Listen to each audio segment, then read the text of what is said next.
Yo fam, welcome back to another deep dive into the world's most fascinating and sometimes bizarre places.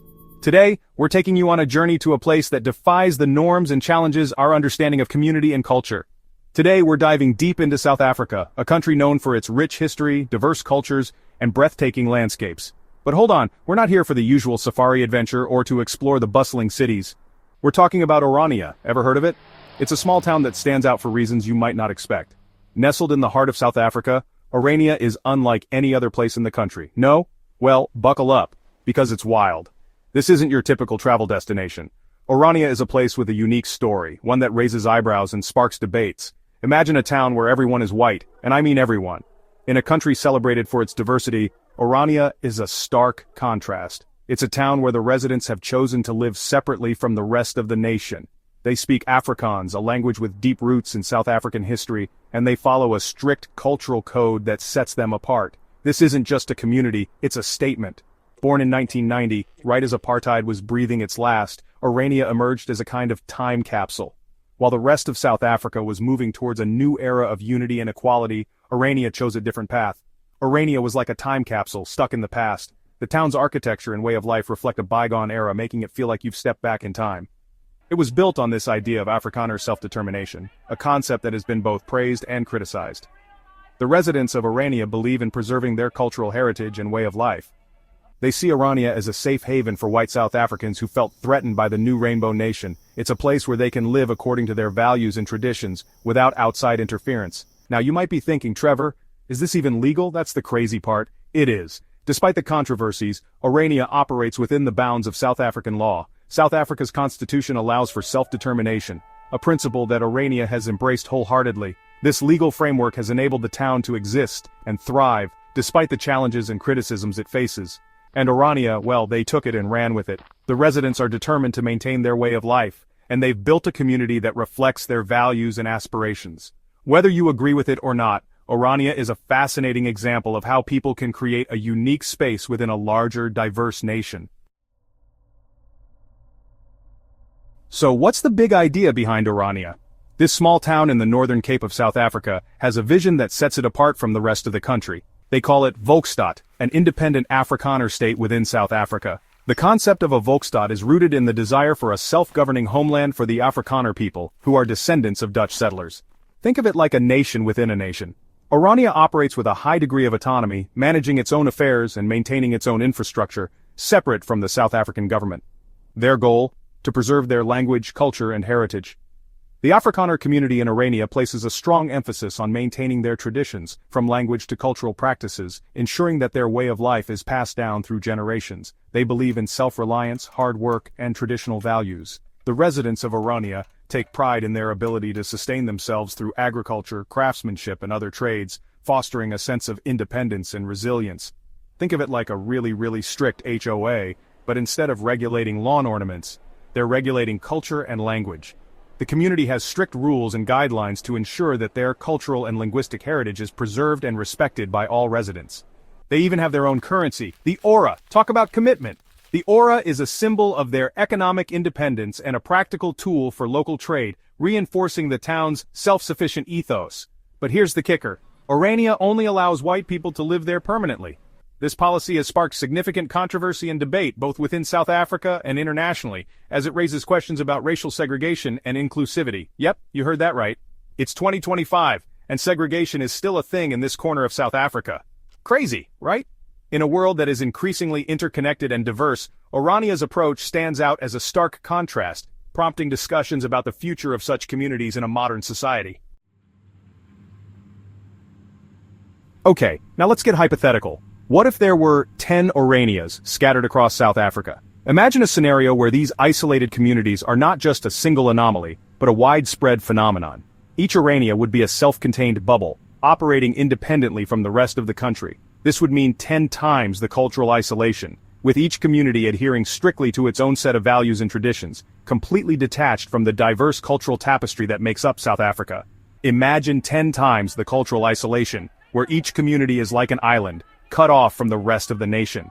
These communities would have their own schools, their own businesses, and their own social events, all designed to preserve a specific way of life. The lack of interaction with other cultures would mean that these communities would become echo chambers, reinforcing their own beliefs and practices without any external influence. 10 times the economic separation would also be a significant issue. Each Orania would have to be self-sufficient, relying on its own resources and economy. This could lead to economic disparities, with some communities thriving while others struggle to make ends meet. The lack of economic integration with the rest of the country would mean that these communities would miss out on opportunities for growth and development, further widening the gap between them and the rest of South Africa, and 10 times the potential for social friction. The isolation and economic disparities would inevitably lead to tensions, both within these communities and between them and the rest of the country. The lack of understanding and interaction between different cultural groups would breed suspicion and resentment, making it difficult to build a cohesive and united nation. Social friction could manifest in various ways, from small-scale conflicts to larger, more organized forms of protest and resistance. Yikes! On the one hand, some might argue that more Oranias would give Afrikaners more space to live according to their values, reducing racial tensions. They could create environments where they feel safe and understood, free from the pressures of conforming to a multicultural society. These communities could serve as sanctuaries where traditions are preserved and cultural heritage is celebrated without interference. But let's be real, fam. Segregation doesn't solve racism, it just sweeps it under the rug. Creating isolated communities might provide a temporary sense of peace, but it doesn't address the underlying issues of inequality and discrimination. Instead of fostering understanding and cooperation, it creates divisions that are harder to bridge. True progress comes from working together, learning from each other, and building a society where everyone feels valued and respected. On the other hand, imagine the resentment and anger from Black South Africans who fought so hard against apartheid. The creation of multiple Oranias would be seen as a step backward, a return to the days of segregation and exclusion.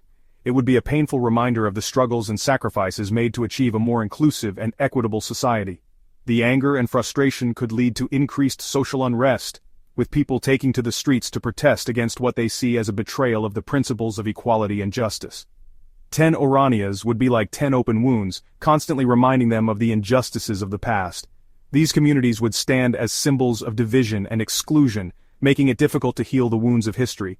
The presence of multiple isolated communities would hinder the process of reconciliation and nation-building, creating barriers that prevent the country from moving forward, constantly reminding them of the injustices of the past. The memories of apartheid and the fight for freedom are still fresh in the minds of many South Africans. The creation of multiple Oranias would be a stark reminder of the divisions that once tore the country apart. It would be a constant source of pain and anger, making it difficult to build a future based on unity and mutual respect. The path to a better future lies in coming together, not in creating more divisions. Now let's talk money. Orania prides itself on its self-sufficiency. They've got agriculture, construction, even tourism. They're like a mini economy humming along. But could 10 Oranias replicate this success? Some economists say yes. They argue that Orania's model of limited government and free enterprise could lead to economic growth. But hold up. Critics argue that Orania benefits from its unique situation. They receive donations from white South Africans and attract skilled workers who wouldn't normally move to a remote town. 10 Oranias might not be so lucky. They could end up competing for resources, investment, and skilled labor, potentially hurting the economies of both Orania and the surrounding areas. Section 5. The political chessboard. New moves. Hold on to your seats, folks, because this is where things get really spicy. Imagine the political earthquake if 10 Oranias popped up. Talk about a game changer. The ruling ANC party would face a huge dilemma. Do they crack down on these self-segregated communities, risking accusations of oppression, or do they let them be, potentially emboldening other separatist movements? And then there's the rise of Afrikaner nationalism. 10 Oranias could become breeding grounds for far-right ideologies, leading to increased racial tensions and even violence. Remember, folks, a divided nation is a weakened nation. Section 6. Separate Development 2.0? Let's call a spade, people. The idea of 10 Oranias sounds eerily similar to apartheid's separate development policy. You know, the one that kept Black South Africans oppressed for decades? The very notion of separate communities based on race is a slippery slope. It undermines the progress South Africa has made towards racial equality and reconciliation. Imagine a future where different racial groups live in their own self-governed enclaves. Sounds like a recipe for disaster, right? Section 7. A divided rainbow nation: unity or fragmentation? Remember that beautiful image of a rainbow nation, where people of all colors live together in harmony? Yeah, well, 10 Oranias would throw a whole lot of gray paint on that picture. Instead of bridging the racial divide, it would widen it, creating a South Africa more fragmented than ever before. It would be a step back, a betrayal of the dream Nelson Mandela fought so hard for.